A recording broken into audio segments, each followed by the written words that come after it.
Assalamualaikum warahmatullahi taala wabarakatuh. Salam sejahtera kawan-kawan.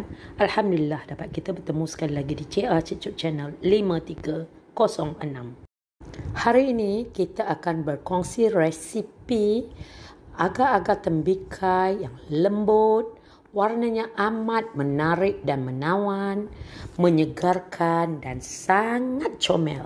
Tekan-tekankan bahagian luar kita punya acuan ni, lepas tu kita terbalikkan dan kawan-kawan boleh lihat ya, kita punya isi tembikai dan bijinya dan bahagian putih buah tembikai dan kulit tembikai. 1 cawan gula pasir,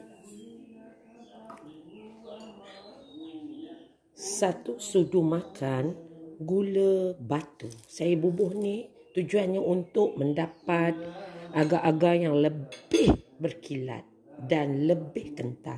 Saya menggunakan cawan metrik ini untuk sukat air, iaitu 5 cawan air bersamaan dengan 1250 ml air.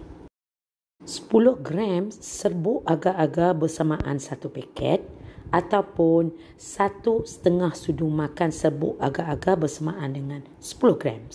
Kacau hingga larut. Dan kita akan masukkan 2 helai daun pandan yang telah kita cari-cari untuk mendapat bau yang wangi. Dan apabila agar-agar kita dah mendidih macam ni, kita kacau-kacau dan kita tutup api.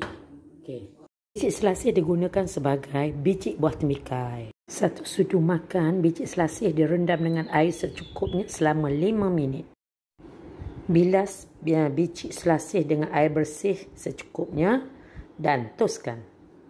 Dan basahkan kita punya acuan supaya agar-agar kita senang dikeluarkan daripada acuan nanti. Okey.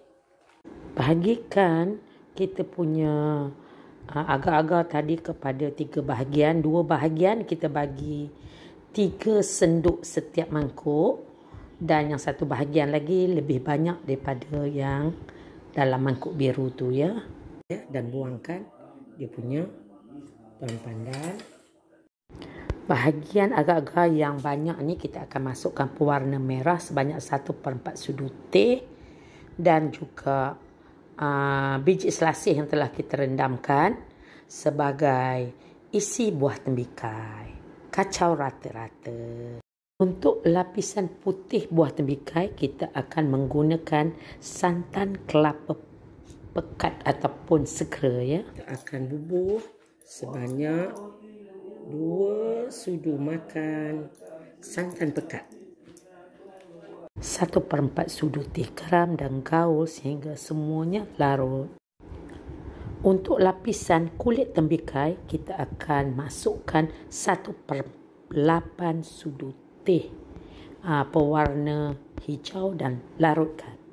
Bubuh 2 sudu makan kita punya adunan merah ni. Kita lakukan sehingga semuanya habis, kita tuanglah ya.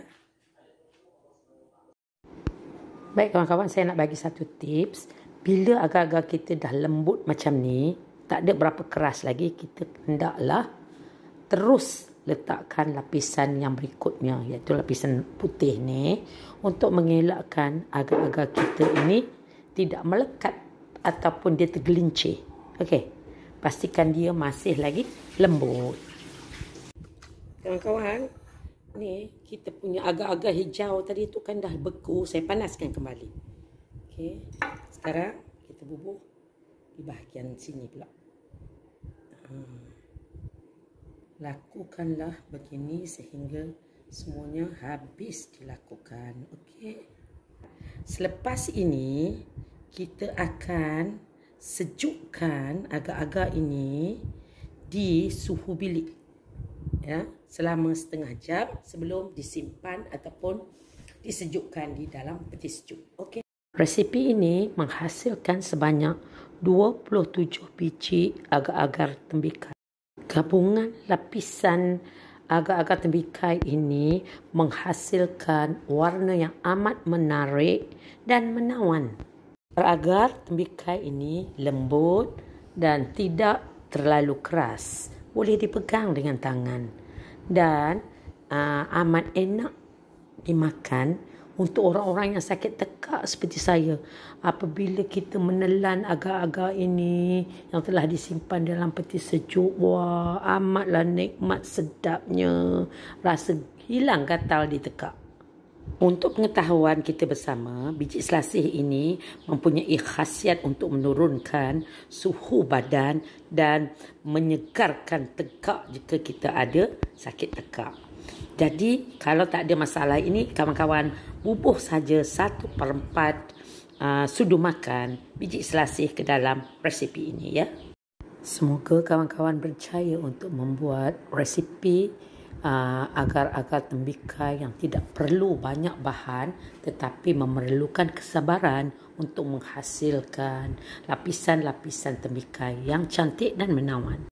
Terima kasih yang tidak terhingga kepada semua kawan-kawan yang sudi menonton video ini hingga akhirnya. Billahi taufik wal hidayah.